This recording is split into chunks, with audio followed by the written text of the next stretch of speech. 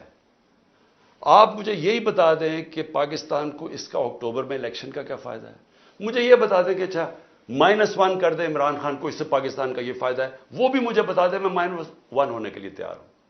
ملک تو نہ میرا تباہ ہو، لیکن یہ جو چیزیں ہیں یہ تو ہم وہ کہتے ہیں نا، ہم ادھر جا رہے ہیں beyond the point of no return. ادھر سے واپسی کوئی نہیں ہے. جب ایک ملک کا آئین ٹوٹ جاتا ہے، جب ملک کے سپریم کورٹ کے فیصلے نہیں مانے جاتے، جب ہائی کورٹ فیصلہ کرتا ہے کہ جی عمران ریاض کو یا پروڈیوس کرو اور اس کو نہیں دیا جاتا، اس کو سامنے عدالت کے نہیں لے کے آتے، جب 7,500 تحریک انصاف کے کارکنوں کو جیلوں میں ڈالا ہوا ہے، وہ زیادہ تر تو ابھی تک عدالتوں میں نہیں آئے، جب وہ آتے ہیں پکڑ کے پھر سے لے جاتے ہیں. کس قانون کے تحت؟ تو یہ قانون تو ختم ہو گیا پاکستان میں، یہ تو اب جنگل کا قانون ہے. تو ادارے بھی کرش کر دیے، سپریم کورٹ کے اوپر پریشر ڈال دیا، اس کے فیصلے نہیں مانتے. 14 مئی گزر گئی، الیکشن نہیں ہوا. اس کے بعد ہائی کورٹ کے فیصلے نہیں مانتے، نیچے سے فیصلے ہوتے ہیں، وہ کہتے ہیں پروڈیوس کرو، ہمیں نیچے سیشن کورٹس میں پروڈیوس نہیں کرتے، وہ فیصلہ کرتے ہیں، وہ پولیس ان کی سنتی نہیں ہے. گھروں پہ دعویٰ بولا جا رہا ہے، گھروں میں گھس کے گھر توڑے جا رہے ہیں. کس قانون کے تحت؟ لوگوں کے گھروں کے اندر گھستی ہے پولیس، سب گھر توڑ کے. اچھا اگر وہ جس کو لینے جائے اگر وہ نہیں ہے تو اس کے رشتہ داروں کو پکڑ لیتے ہیں، عورتوں کو پکڑ کے لے جاتے ہیں. یہ کس قانون کے تحت ہو رہا ہے اور یہ ہم کس طرف جا رہے ہیں؟ تو یہ ایک پارٹی کو ختم کرنے کے لیے ہم سارے اپنے ملک کو تباہ کر رہے ہیں. کیونکہ قانون، رول آف لا جب ایک ملک میں ختم ہوتا ہے وہ ملک تباہ ہو جاتا ہے. اس کو بنانا ریپبلک کہتے ہیں. اس سے کیا ہو رہا ہے کہ ہمارے ملک کا پیسہ آج ملک کو چھوڑ چھوڑ کے باہر جا رہا ہے. ہمارے پروفیشنلز 9 لاکھ پروفیشنل ملک چھوڑ کے چلے گئے ہیں. شوکت خانم میں تقریباً 10% کنسلٹنٹس. یاد رکھیں ہسپتال، کینسر ہسپتال کے لیے بڑا مشکل ہوتا ہے کیونکہ اسپیشلسٹ ڈاکٹرز ہوتے ہیں. 10% کہہ رہے ہیں، 5% چھوڑ کے چلے گئے، 5% تیار ہیں چھوڑنے کے لیے. کیونکہ لوگ امید ختم ہو گئی ہے لوگوں کو ملک سے. بیرون ملک پاکستانی کیوں شور مچا رہے ہیں؟ وہ دیکھ رہے ہیں ملک تباہی کی طرف جا رہے ہیں. تو میں آج اپیل کرتا ہوں ہر وہ لوگ جو اس وقت پاور میں بیٹھے ہیں کہ دیکھیں اس وقت یہ ملک آپ نے سنبھالنا ہے، یہ آپ کا بھی پاکستان ہے. فائدہ صرف اگر یہ نیچے بھی چلا جائے گا تو صرف ان کو ہوگا جن کا سارا کچھ باہر پڑا ہوا ہے، جن کے اربوں ڈالر باہر پڑے ہوئے ہیں. ان کو کوئی، یہ پی ڈی ایم کے لوگوں کو کوئی فرق نہیں پڑ رہا، نہ زرداری کو کوئی فرق پڑ رہا ہے، نہ نواز شریف کو کوئی فرق پڑ رہا ہے. لیکن جنہوں نے جینا مرنا اس ملک میں ہے وہ تو سامنے تباہی دیکھ رہے ہیں. مجھے کہہ جی کہ عمران صاحب آپ کو اگر ملک سے باہر جانے کی کہا جائے تو آپ چلے جائیں گے.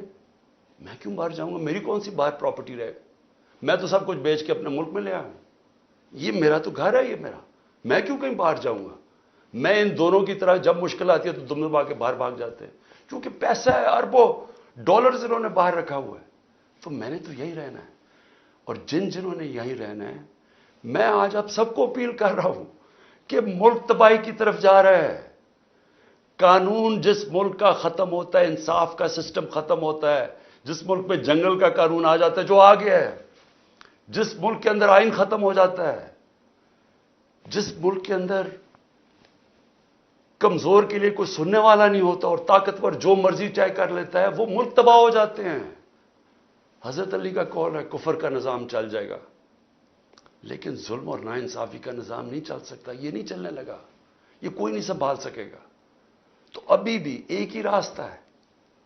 جو بھی میری بات سن رہے ہیں میری یاد رکھیں، وہ پاکستانی ہے جس کو اللہ سب کچھ دے بیٹھا ہے، جس کو پرائم منسٹرشپ دیکھ لی ہے، اس سے زیادہ پیار عوام کا دیکھ لیا ہے. میں ان سب کو یہ کہہ رہا ہوں کہ صرف ایک راستہ باغے، صاف اور شفاف الیکشنز کروائیں. وہ شروع ہوگی ہماری فائٹ بیک اس ملک کو اس دلدل سے نکالنے کے لیے. شکریہ.